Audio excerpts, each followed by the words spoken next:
Welcome back to PointKarting.com, and today we're going to continue with our DR Mini 18 chassis build, and right now we're going to add the chain guard support mounting bracketry to the right rear bearing cassette.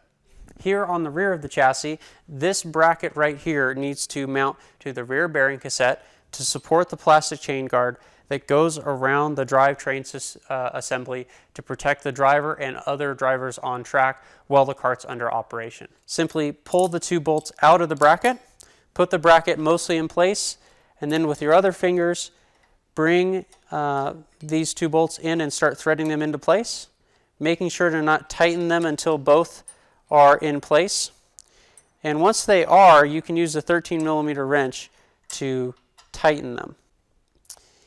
And this should be done with any sprockets off, really before you get the kart dirty, as this whole area is going to get fairly dirty and you really only want to touch this once. This is going to be kind of a one-time process.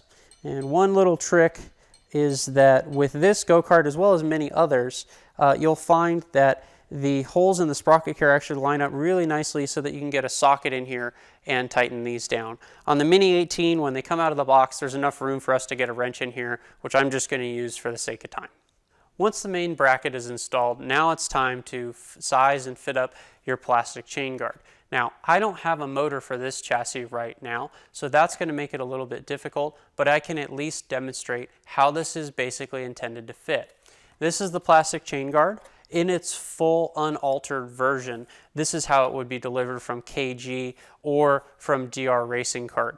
Simply slot it over the chain or sprocket, as well as the sprocket support, and hold it roughly in position and visualize roughly where you need to have it positioned. At this point, assuming you had your engine in place and your chain tension set, then you could cut or trim any of these areas as you needed to, and we could put the hardware in place.